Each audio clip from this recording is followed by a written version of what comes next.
You're locked in to the hottest station on the planet. Resistance is futile.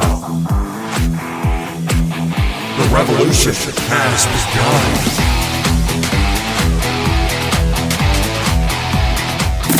You're listening to Rebelpreneur Radio, helping you break the rules and build the business you need for the life you want. And now, broadcasting his pirate signal from somewhere beyond the status quo, here's your host, best-selling author, marketing and media strategist, Ralph Brogden.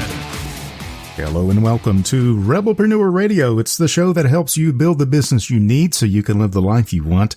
I'm Ralph Brogden. We talk so much about mindset because I think probably 80% of your success in life, in business, in relationships, in finances, I think 80% is your mindset and 20% is your methodology, your approach.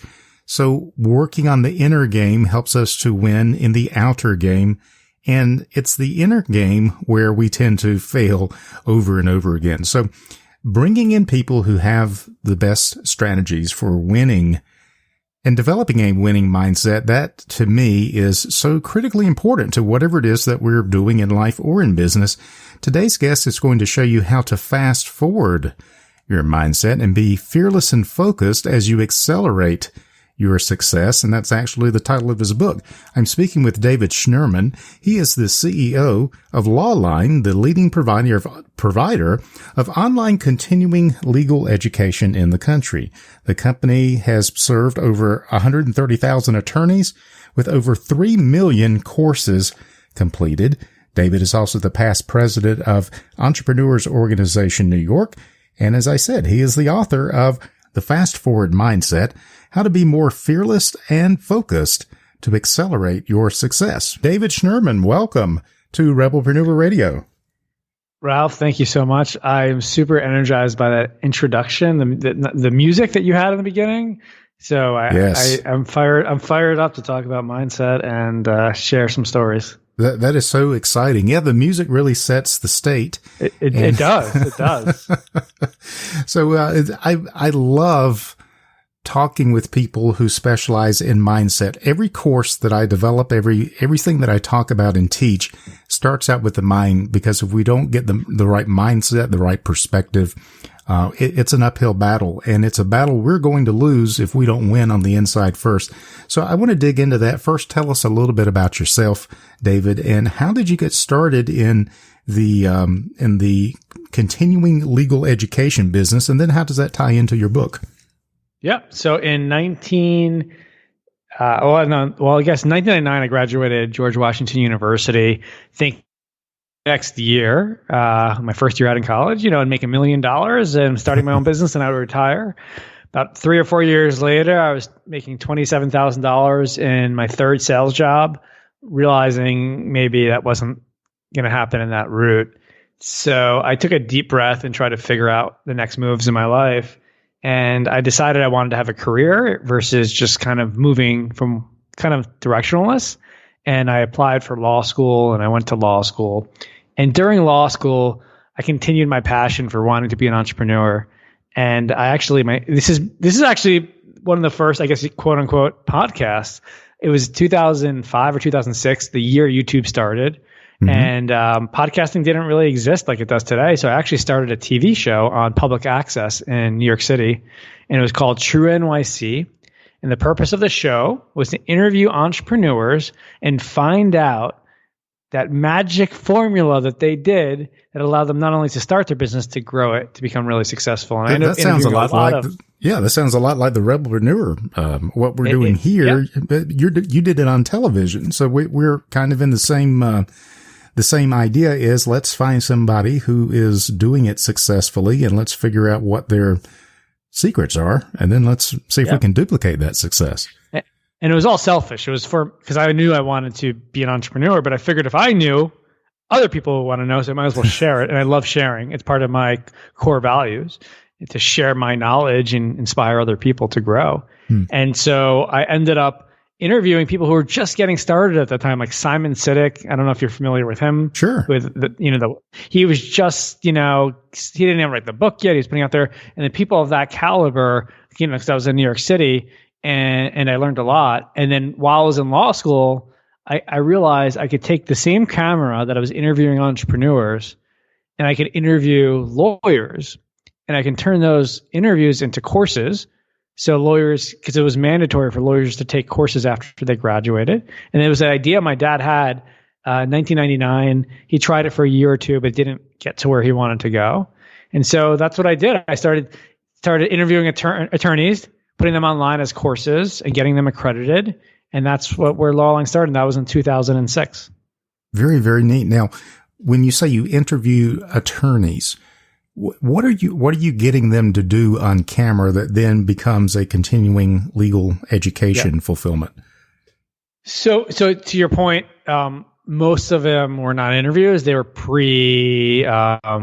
set courses where the attorneys had a structure. So it was essentially they were doing, let's say, a course on trial skills and how to cross-examine a witness.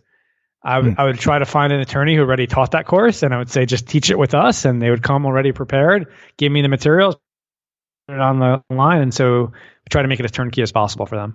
Very cool. And then, so this became a business where now recently, you have served over 130,000 attorneys and 3 million courses completed. That's quite a remarkable record there. I'm happy to say that we just updated the number now, because we had 130,000 up there for years. And then I was like, let's see what the data is. And we're actually over 150,000 and over 5 million credits completed. Wow. And it's super, super inspiring. We're always, like, for example, right now, we're always trying to provide content that's interesting and relevant and topical. And so many attorneys were struggling after COVID with their firms. So we started creating content on how to go virtual in your practice, how to deal with all the insurance claims that are becoming, how to help your clients, how to help yourself, because a lot of attorneys, of course, are struggling right now. That's really, I love how you have pivoted your education business to be able to accommodate changes in the profession that probably nobody anticipated. And in addition, we've already been working on this for a while, but we're continuing on it. We have a lot of content about access to justice. It's such an important thing. I think 90% of people are self-represented because they can't get access or they don't have the ability to. And I think that's such a topic that's so important right now. And we're continuing to put content out there because, we want to not only give the right information to everybody, we want to help lead and inspire, because attorneys if you can impact attorneys, they can impact so many more people. Very, very appropriate for the time that we're living in, to make sure that everyone has equal access and equal justice under the law.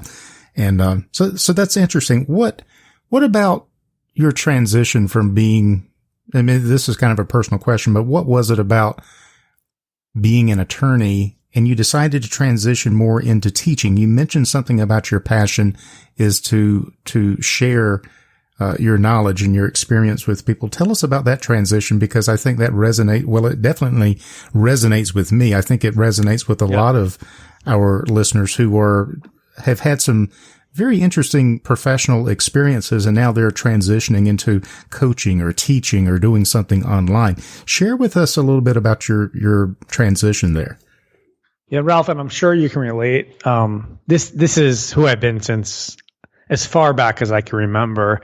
I could not stop it if I wanted to. The ability to want to share, put a message out there, help like what you do, help others put a message out there, because when you know something that can help somebody live their life to their fullest, you got to help them. That's what it is. So I've always had that. I over the years I've kept on refining that, and I do it first for myself.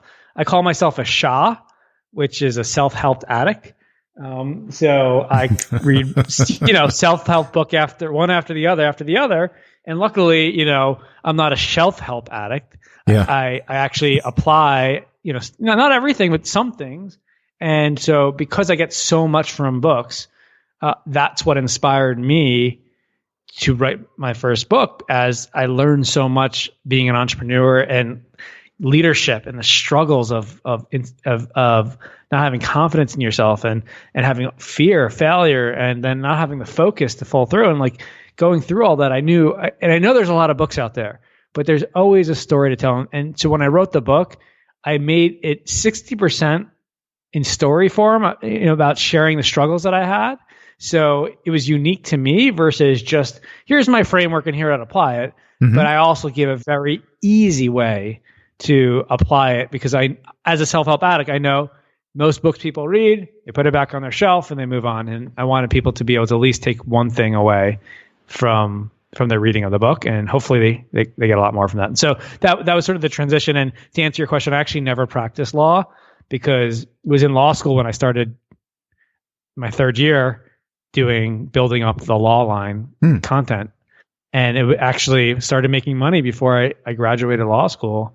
I did take the bar and I became a lawyer, but I knew I had momentum and I had one shot to give it a go. And a little bit of luck, a little bit of good timing, and luckily I didn't have to look back.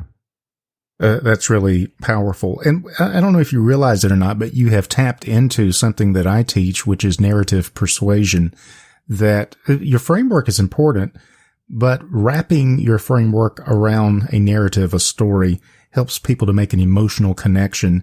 As you make this journey yourself, then it's easier for them to understand what you're all about, where you came from, why the framework is the way it is, so that you can take people from where they are to where they want to be, because it's your journey is their journey. It becomes the story of we, not just the story of me.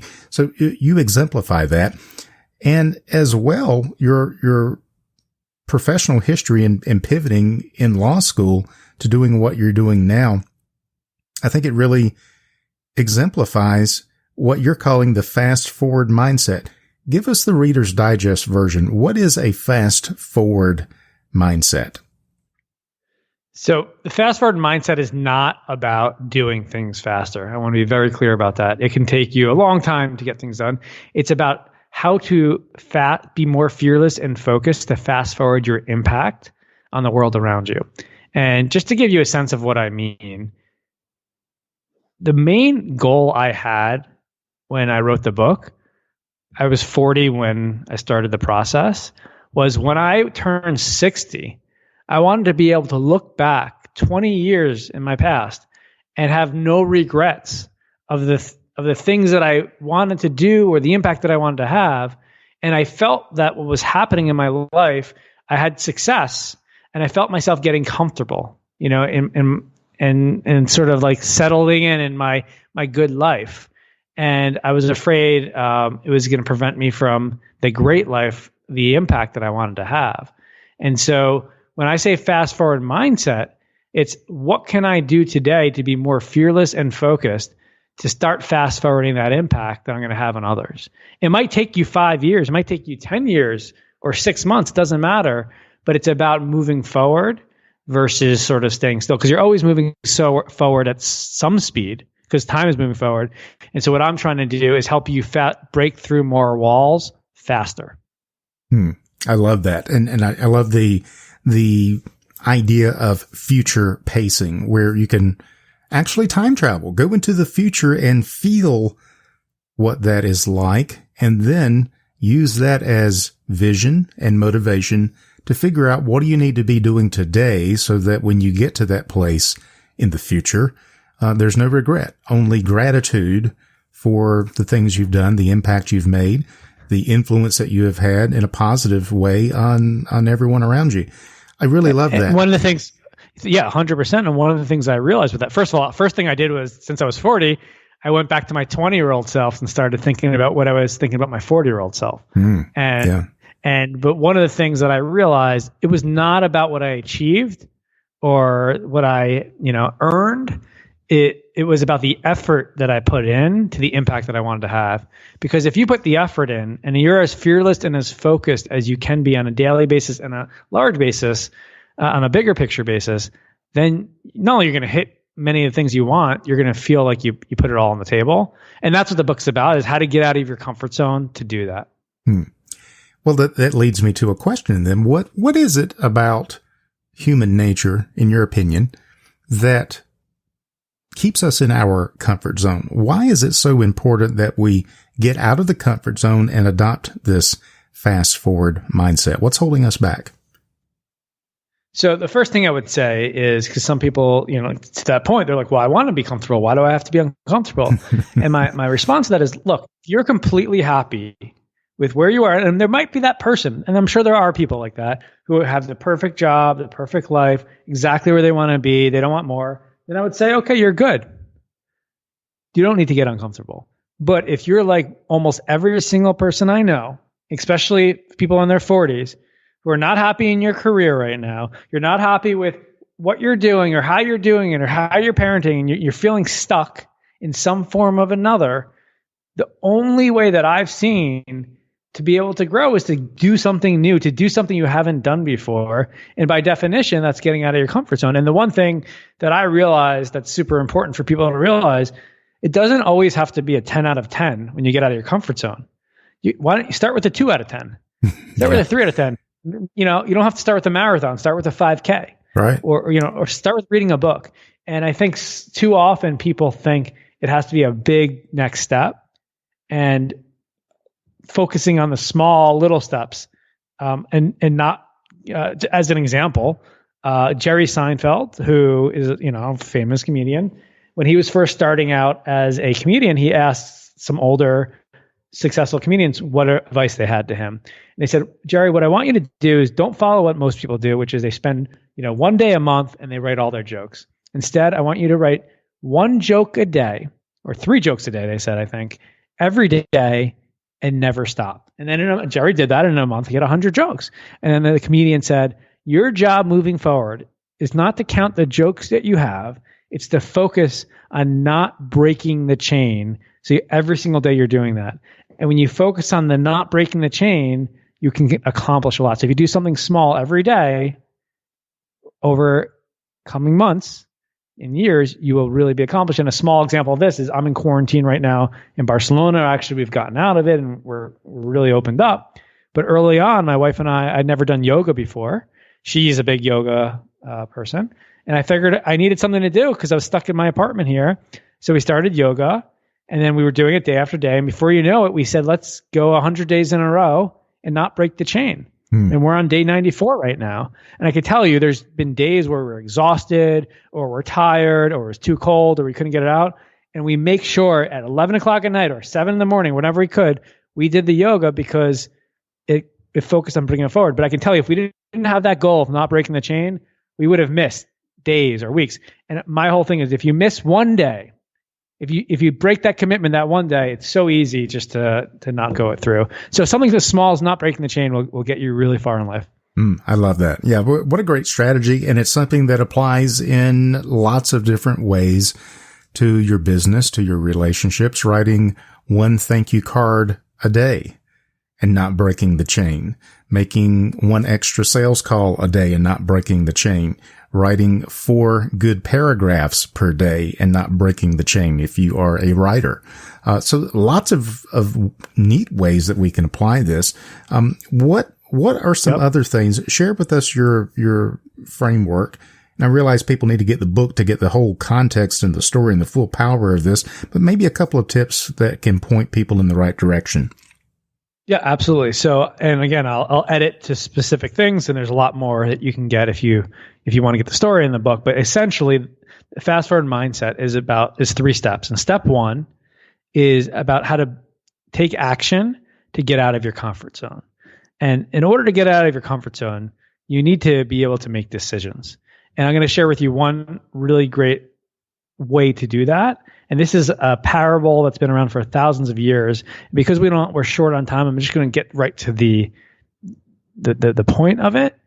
And it's using the phrase, I don't know if you've heard this before, Ralph, good thing, bad thing, who knows? Have you heard that phrase before? I haven't, but it sounds very, very yogi-like. So it is. And the purpose of it's a 2-minute parable I can share, which is super powerful. Sure. I don't know if we have time. Yeah, okay. Go ahead. So just to give you the full explanation, there's a farmer and his son. This is 2,000 years ago on a farm in China. And they buy a horse from the neighbor. The next day, the horse escapes. The neighbor comes running over, goes, "Oh my God, I'm so sorry your horse escapes. That's terrible." The farmer looks at him and says, "Good thing, bad thing, who knows?" 3 days later, the horse comes back and it brings back 2 wild horses with it. They're able to get it back into the farm. They close the gates and the fences. The neighbor comes running over again and goes, "Oh my God, look at this. You have more horses. Good for you." Of course, the farmer looks at him and says, "Good thing, bad thing, who knows?" 2 days later, the farmer's son is riding on one of the wild horses to break it in. He falls. He breaks his arm. He breaks his leg. The neighbor sees this. He comes running over and goes, "Oh my God, I'm so sorry. This is terrible." The farmer looks at him and says, "Good thing, bad thing, who knows?" And then finally, there's a war that breaks out. All young men are conscripted to fight. The neighbor's son has to go off in war. He comes over crying. He says, "Oh my God, you're so lucky. Your son doesn't have to go because he's injured. My son just went off to war."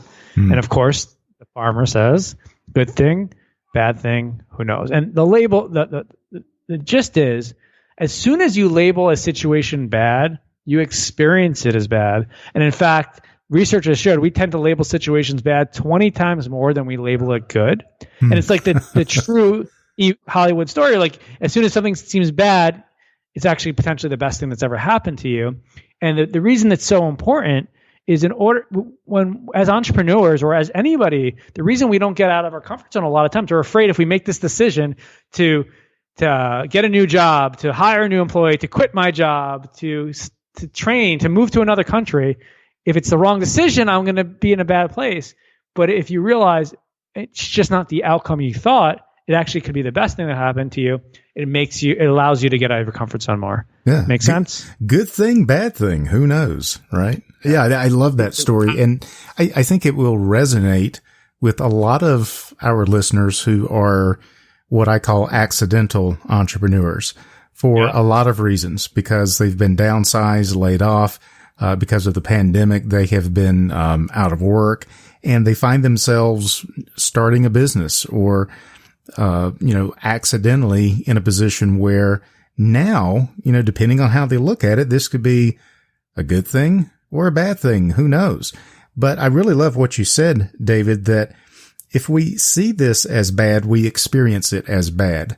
So for one person loses their job and it's the end of the world, someone else loses their job and they say, well, finally, I have no more excuses. I can start the business I've always wanted to start, and now's a great time to do it.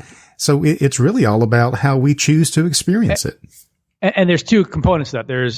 There's those things that you take action for. So one is having the confidence to make the decision to actually take action, right? So you actually cause the consequence. You quit your job versus lose your job. Mm-hmm. So you're afraid to do that. And the other is recognizing that you cannot control and you can't control your spouse, you can't control your employees, you can't control your boss, you can't control the weather, you can't control COVID-19 or politics. The only thing you control is how you think and how you feel. And Jack Canfield says it best. I don't know if you know the formula E plus R equals O. It's event plus response equals outcome. And what happens, Jack said, is people too often blame the event and for all their problems versus focus on their response to the event, which is what they can control, and that's what brings the outcome that they want. So, and it's really because it works both ways. Whether you take action or something bad happens to you, like COVID-19 happens to your business and you're going through struggles, it's how you react to it. And it is that's why it's step number 1. And I know we're short on time and I won't go into it, but the reason I went past step number 1, which is take action, is because many times as an entrepreneur, as you said, accidental entrepreneurs, I would take that action, I would do something, and all of a sudden I'd be freaked out that I did it, and I would have all this fear. And then step 2 is nip fear in the bud, and I go through and I share a lot of stories on how to nip fear in the bud so you don't end up back in your comfort zone. And I can give one specific short example. Sure. Absolutely. This is I give techniques because we've all had those moments where we wake up in the middle of the night or in the morning where all of a sudden our heart's beating, we're freaking out, we're so stressed and we're not sure why we're stressed. So I give 4 techniques to really, if you're stressed, get out of it really quickly. And one of them is to not complain. And it sounds kind of silly. Okay, great, Dave. But there's this book called A Complaint-Free World. And in the book, they give you this exercise. You wear this band on your arm, let's say on your left arm. And your goal is to go 30 days in a row without complaining. But every time that you complain, you got to switch it to your right arm, and then you got to restart the challenge over. And they say it actually can take someone 7 months if you actually can get through it all. Wow. I tried it. I got through 7 days and I couldn't do it. But while I was doing it, I started shifting my mind and realizing I complained about the weather. I complained about the commute. And they give this example that really put it home for me in the book. And like as a story, they give there's a paint store that has a baseball that they hang from their ceiling. This is in the long time ago in the 80s. They had it there for years, like years and years, where people, every time someone come in, they would paint a coat of paint on the baseball. It was kind of like tradition. Well, how much do you think, Ralph, after, I don't know, it was like a decade, let's say, about that, of people coming in the store and putting a coat of paint on it, how much do you think that baseball weighed? Wow, that's I don't know, like a bowling ball. I don't know. That's an interesting question. And well, you can Google it because there's a picture. It was held up by a crane, and it had to be brought outside the store, and it weighed over 2 tons. Oh, crazy. And the analogy there, just like a complaint, every coat of paint by itself is not that big a deal. But after years and years and years and years of complaining every day about something, you're lugging around 2 tons of complaints. So you feel it. What a powerful story. I'm going to have to Google that and see that illustrated. But yeah, that's really awesome. The book is a complaint-free world. So you can definitely check that out too. I will check that out. This has really been fascinating, David. You are a wealth of mindset shifting stories and principles. I encourage our listeners, go to fastforwardmindset.com and check out this book, The Fast Forward Mindset, How to Be Fearless and Focused to Accelerate Your Success. David, this has really been a treat to have you on the show. Any final thoughts or words of wisdom you'd like to leave our listeners with? I'll leave you with one more image to think about because it's super important, and it's about focus. And one of the biggest challenges we all have with focus is committing to too many things or committing to something and then breaking that commitment. And Jack Canfield, in that book, The Success Principles, which I highly recommend, shares a story that changed my life as soon as I heard it. And the story is he had a class, and in the class, he had everyone sign an agreement that they wouldn't show up late. Then a couple of days later, some people showed up late, and he said, well, you broke your agreement. And one of the guys in the class said, well, it's not my fault. I couldn't control traffic. And Jack goes to him, well, what if I told you if you showed up late, your son would be killed? And the guy goes, whoa, if my son would be killed, then I would never leave this classroom. And while it's an extreme example, because it's never going to happen, it was designed to show you have a lot more control over keeping your commitments than you really once thought. And what I started doing after that, literally that moment, whether it was this podcast, committing to the time I did it, or meetings at home, or washing the dishes, or running my first marathon, I started thinking every decision I made, and if somebody I loved would be killed, would I make this commitment? And when I'm about to think I want to break the commitment, I think about that, and that extremeness of it allows me to keep so many more agreements. And when you can keep agreements, you feel so much better about yourself, and other people look at you better, and you're actually able to accomplish more and fast forward the impact you have. So that's my final word on this message. I love that. And it reminds me of Stephen Covey, to start out with, if you're having a hard time keeping commitments to others, make and keep small commitments to yourself. And exactly. Get really good at that, as David is talking about, and you can grow and fast forward your mindset to be successful in every area of life and business. David Schnurman is the CEO of Lawline, the leading provider of online continuing legal education in the country. He is the author of the book, The Fast Forward Mindset, How to Be More Fearless and Focused to Accelerate Your Success. Find out more at fastforwardmindset.com. David, thank you so much for being on Rebelpreneur Radio today. I really appreciate it. Thank you, Ralph. I really enjoyed it. You've been listening to Rebelpreneur Radio with Ralph Brogden. Download the show notes and much more at rebelpreneur.com.